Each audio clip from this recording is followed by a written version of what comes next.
Hi hello అందరికి నమస్తే.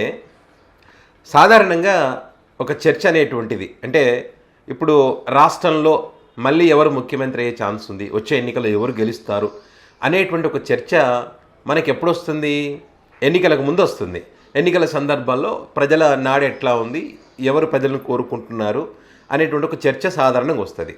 కానీ ఈ కూటమి 10 నెలలకే, కూటమి అధికారికి వచ్చిన 10 నెలలకే వచ్చే ఎన్నికల్లో జగనే వస్తాడు అని చెప్పి కూటమికి సంబంధించినటువంటి మీడియా, ఒక వర్గం మీడియా అంటాం కదా, ఆ మీడియా, ఎమ్మెల్యేలు, అధికారులు అందరు ఇదే మళ్ళీ జగన్ వస్తే అనేటువంటి మాట.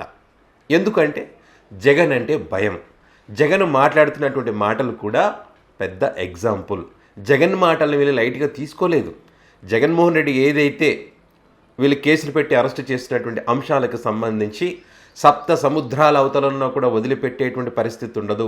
రిటైర్ అయిన తర్వాత కూడా ఎక్కడున్నా కూడా వదిలిపెట్టను, ఖచ్చితంగా న్యాయస్థానం ముందు నిలబెడతానని చెప్పి మాట్లాడిన మాటలు కానీ, ఈ మధ్యకాలంలో రాప్తాడు నియోజకవర్గం పోయినప్పుడు బట్టలు ఊడదీస్తామని చెప్పినటువంటి మాటలు కానీ, బట్టలు ఊడదీస్తాం మీన్స్ ఇదే న్యాయస్థానం ముందు నిలబెడతామని చెప్పి, అదేవిధంగా ఇప్పుడు వర్రా రవీంద్రరెడ్డి కేసులో ఆయన సతీమణి ఇచ్చినటువంటి ఒక తిరుగులేని ఫుటేజ్తో మరి పోలీసు అధికారులు అలాంటి పరిస్థితిని ఎదుర్కోవాల్సి వస్తుంది ఇప్పుడు.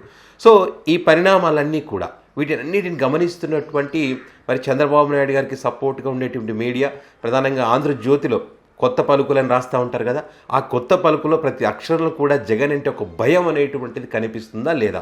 వాళ్ళే ఒప్పుకుంటున్నారు కదా, జగన్ అంటే భయం అనేది.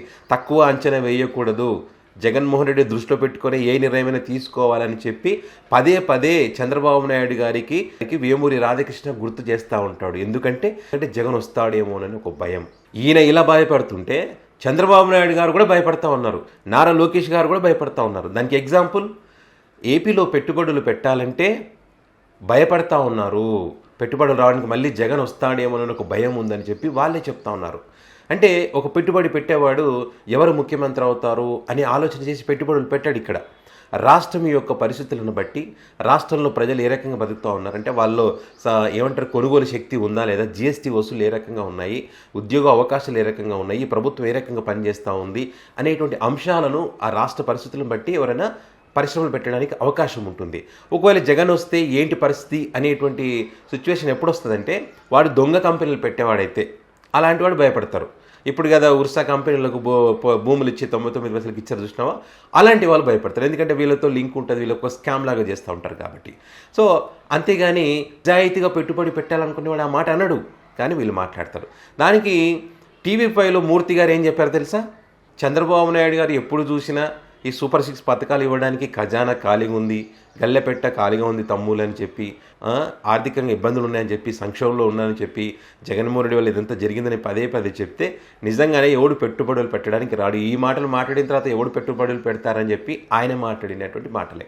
మళ్ళీ వీళ్ళకి సంబంధించి ఇంకొక మీడియా ఏం చెప్తుంది కదా, ప్రతిసారి రెడ్ బుక్ అని వీళ్ళ నుంచే మాట్లాడితే, నారా లోకేష్ గారు అది మీటింగ్ పెడితే రెడ్ బుక్ దెబ్బకి అందరూ భయపడిపోతున్నారు, వణుకు పుడుతుంది, బాత్రూంలో కాలు జారి ఒకరు, గుండెపోటు ఒకరు, రెడ్ బుక్ ఎఫెక్ట్ ఏ రేంజ్లో ఉందని చెప్పి ఆయన మీటింగ్లలో ఓపెన్గా మాట్లాడుతున్నారు. ఇట్లాంటి మాట్లాడినప్పుడు ఎవరు పెట్టుబడులు పెట్టడానికి వస్తారు చెప్పండి? దీనికి ఎగ్జాంపుల్ దావోస్ పర్యటన పోతే ఎవరైనా ఎంఓలు కుదుర్చుకున్నారా? ఎవరైనా ముందుకు వచ్చారా? లేదు. ఇదే అంశాన్ని వాళ్ళకి సంబంధించిన ఇంకొక మీడియా కూడా చెప్పేటువంటి ప్రయత్నం చేస్తుంది, ఊరికే రెడ్ బుక్ అనడం మానేసేయండి అని చెప్పి. అదేవిధంగా ఐఏఎస్లు కానీ ఐపీఎస్లు కానీ అధికారులు కానీ ఎట్లా భయపడతా ఉన్నారు?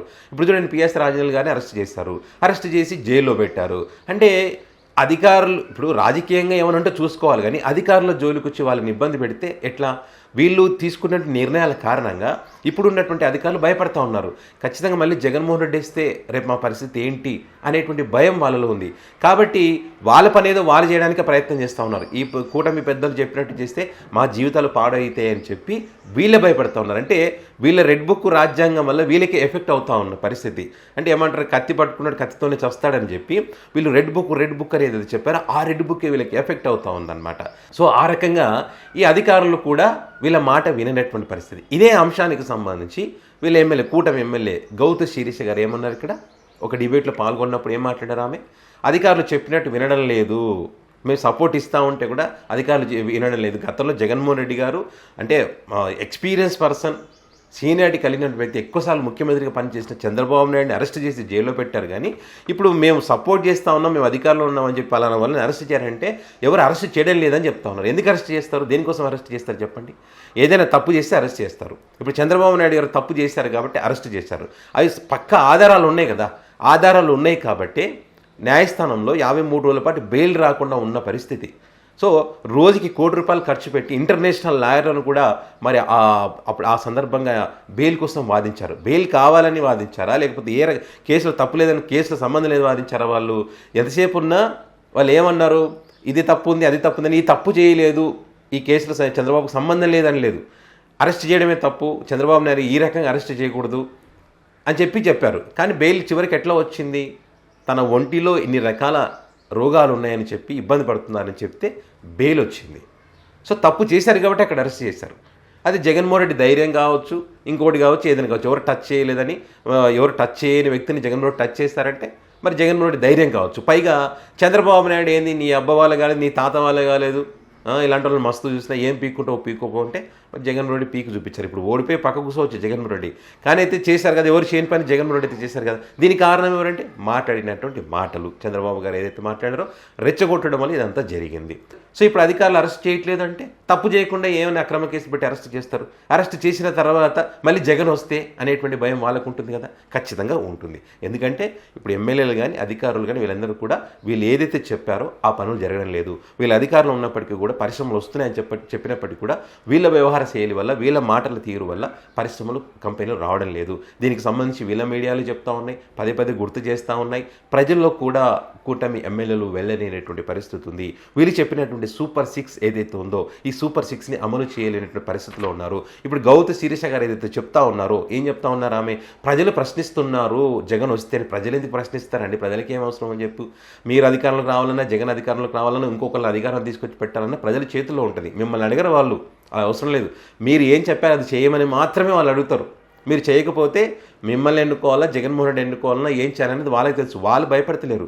కార్యకర్తలు భయపడతా ఉన్నారు, నాయకులు భయపడతా ఉన్నారు, ఎమ్మెల్యేలు భయపడతా ఉన్నారు, అధికారులు, ఐఏఎస్లు, ఐపీఎస్లు, పోలీసు అధికారులు కూడా భయపడేటువంటి పరిస్థితి వచ్చింది. ఎందుకంటే జగన్మోహన్ రెడ్డి మళ్ళీ అధికారంలోకి వస్తాడేమో అని చెప్పి ప్రజల్లో వ్యతిరేకత కూటమి ప్రభుత్వానికి 10 నెలల కాలంలో వచ్చినటువంటి పరిస్థితుల్లో, మళ్ళీ అదేవిధంగా మీరు ఏదైతే కళల రాజధాని, ప్రజా రాజధాని అని చెప్తా ఉన్నారో అమరావతికి సంబంధించి కూడా మరి మీ మీడియా మాట్లాడుతున్నటువంటి నీరసపు మాటలు కానీ, ఇక్కడ పెట్టుబడులు పెట్టడానికి ముందుకు రానటువంటి పరిస్థితులు కానీ, దానంతటికీ కారణం ఏంటంటే ఎందుకు వచ్చిన గొడవ, మళ్ళీ జగన్ వస్తే ఏంటి పరిస్థితి అనేటువంటి ఒక ఆలోచన మీ మీడియా భయపడుతుందంటే దానికి కారణం ఏదో తప్పు జరుగుతూ ఉంది.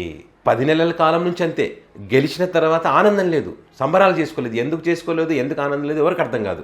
చాలామంది ఇప్పటికే అంటారు, మరి భారీ సీట్లు, భారీ మెజారిటీతో గెలిచారు కదా, మరి ఎందుకు సంబరాలు చేసుకోలేదు? సంబరాలు చేసుకోవచ్చు కదంటే దానికి ఆన్సర్ లేదు. ప్రజలు గట్టిగా తిరగలేకపోతున్నారు. ఎందుకు తిరగలేకపోతున్నారంటే వాళ్ళు చెప్పినటువంటి హామీలు అమలు చేయలేనటువంటి పరిస్థితి. మళ్ళీ పైగా ఏమంటారు, ప్రజలు భయపడుతున్నారు. ఇక్కడ ప్రజలు ఎవరు భయపడటం లేదు. ప్రజలు మిమ్మల్ని గెలిపించుకునేందుకు భయపడుతున్నారు, బాధపడతా ఉన్నారు. గ్రౌండ్ లెవెల్లో వెళ్తే ఆ ప్రజల యొక్క అభిప్రాయాలు, వాళ్ళ కష్టాలు, వాళ్ళ బాధలు మీకు తెలుస్తాయి. మీరు వెళ్ళే పరిస్థితి లేదు కదా ప్రజల్లోకి. మీరు వెళ్తే దుమ్మెత్తిపోస్తారు ప్రజలు.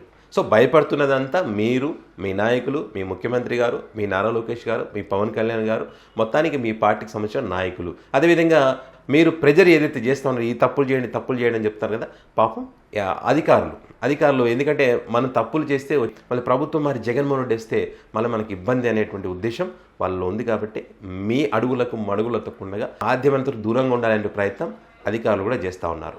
ఏదేమైనా కూడా జగన్ వస్తాడనేటువంటిది వీళ్ళు 10 నెలల కాలాన్ని కూటమి నాయకులు ఫిక్స్ అయిపోయారు.